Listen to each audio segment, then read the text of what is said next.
Mannerheimin tie 12, uusi Arkimarket on nyt avattu. Käydään heittää läpyt jengille siellä sisällä ja vähän tutustua mestoihin. Is this your first time here? Certainly, yes. Eka juttu totta kai mitä me tehdään kun me tullaan Arkimarkettiin on tsekataan props ja mitä diilejä sieltä löytyy tällä hetkellä. Muun muassa tällä hetkellä kahvi, onigiri, sushi burrito ja lisää diilejä tulossa. What brought you here? The Pokeball on the window. Oh, perfect. So that's how you know it's a good location when you just walk past it and you find your way in.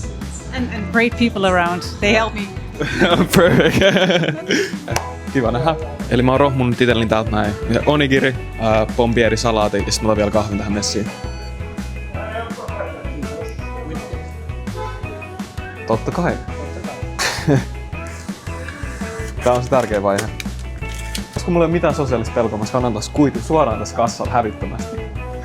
Tai jos sä oot niinku sisukameran toisella puolella, niin ota se kuitti taskujen kannassa jossain muualla kuin tässä kassalla.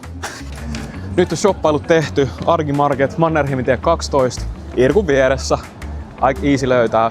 Tulkaa tänne käymään, kun teitä kyllästyttää vetää mättöistä, burgeria ja muut. Mut löytyy esim. Täältä näin tällä hetkellä bowli, onigiri, kaikkea helppoa, hyvää, terveellistä ekanakin. Ja aina kun tuutte käymään täällä tai siellä toisessa Arkimarketissa, niin muistakaa tsekkaa aina propsi, skannatkaa teidän kuitteja, kerätkää helpot propsit himaa. Nähdään.